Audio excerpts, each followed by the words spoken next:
what have we got here, folks? The air compressor on the moon. Or the not-so-brilliant expat Taffy's inflated ego.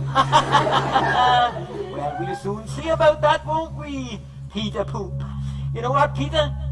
The one thing I like about all you idiots, you've got a very good knack for choosing appropriate IEDs. Remember the other one? Astrobrand? Couldn't be more appropriate. He had to abandon it because he was always speaking through it. And now we've got Peter Poop. And you know what poop is, Peter? It's a load of shit. Very appropriate indeed, may I say. Well, you can thank Joan Evans for giving you that, can't you? Look what Peter Poop says here, folks. Debunked and dismissed by Peter Poop. Well, we'll see about that, won't we? We'll soon see about that now, won't we, Peter? Get ready for some big surprises, because this is going to be one of many videos that's going to be showing Bertie's army proving 100% that he's mentally insane and balmy. Yes, that's right, Peter. 2 air compressors on the moon. There you are, Peter. Your first mistake. You're a liar. Liar in the word all. I'll challenge you to provide evidence that I ever said all the astronauts had compressors on the spacesuits. You are a complete, pathetic liar, and just the same as we get from the other idiot who's always speaking through his Astrobrand. Are you sure you're not just a sock puppet for Astrobrand, Peter? I suspected that many times years ago. So let's see you provide the evidence that I said all the astronauts carried air compressors on their suits, Peter.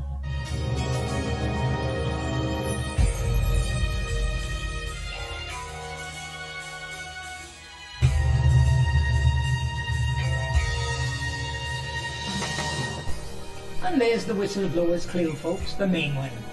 Something copied and pasted onto his waist.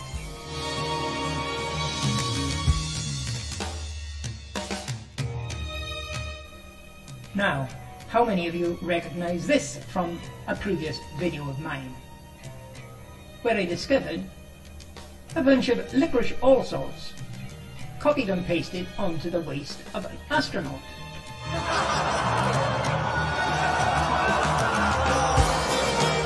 Yes, and who is that by? Pretty obvious, isn't it? The twat who's always speaking through his Astrobrand. The twat that expat Taffy kicked off YouTube 3 years ago. He's afraid to show his face. Now, here is a suspicious object, folks. I've cropped and zoomed it out. Any of you recognize it? You know what it is? Well, if that's the case, Brant, why don't you tell us what it is? Instead of waiting on expat Taffy to tell you. I've already stated what it is, and it's not what I think it is, it's what I know it is. Well, I must admit, I was completely stumped for quite a while on this. I couldn't understand what it was. I first thought on this was due to these grid lines you can see, a grid.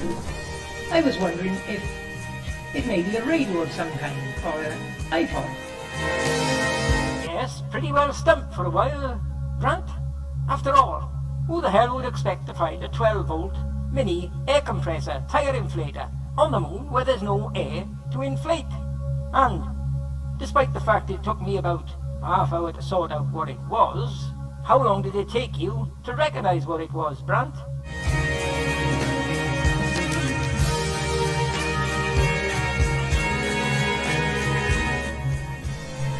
Now, folks, after pondering on this for at least half hour.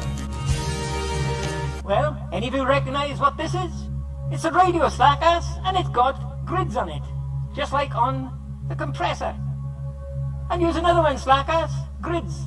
They're not cooling grids, they are grids to protect the speakers. And here's another one, slackers, Astrobrand, grids again, same as on the compressor. And here's another one, Astrobrand, grids again.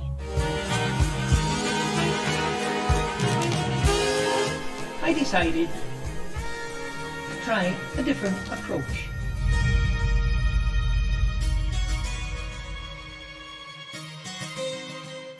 Look at it from a different angle, so to speak.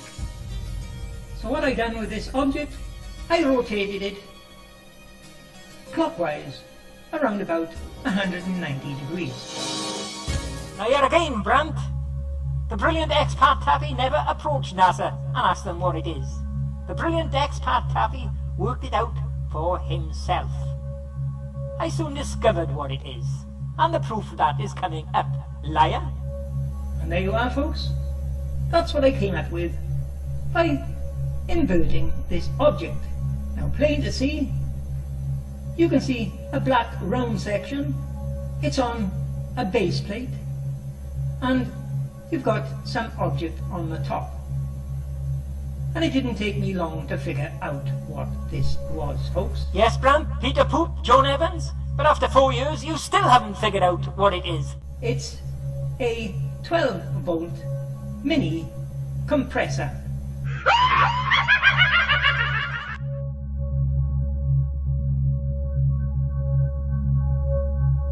A tire inflator.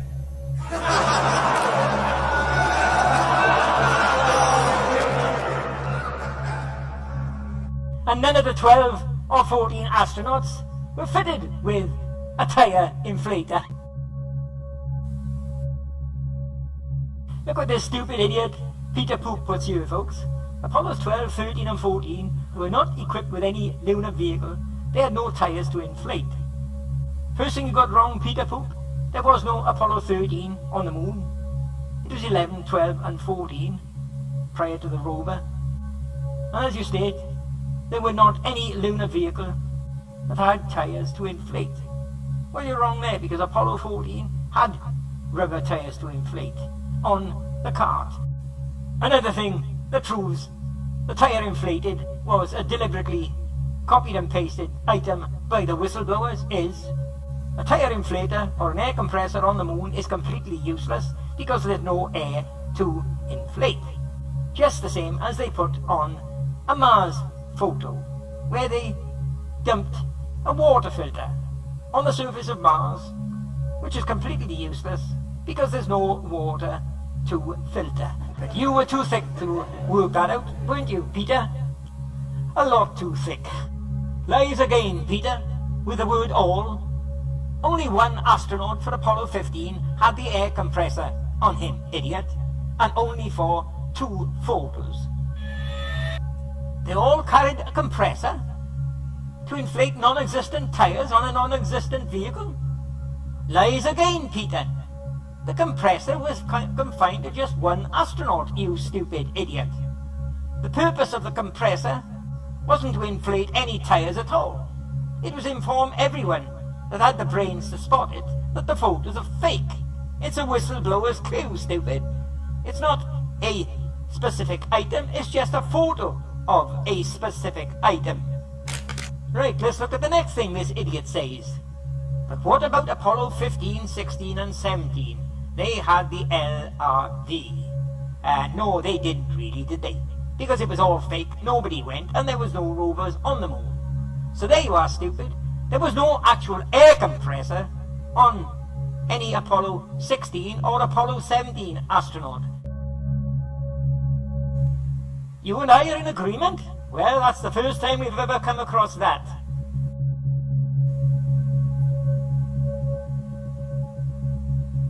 Yes, it's showing what should be a purge valve, but that's not the issue.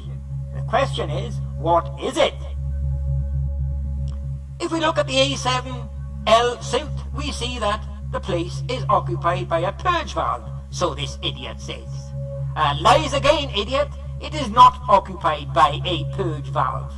In the 2 photos, AS15-82-11145 and 11146, this spot is occupied by the 12-volt mini air compressor, as this brilliant expat Taffy will show you coming up.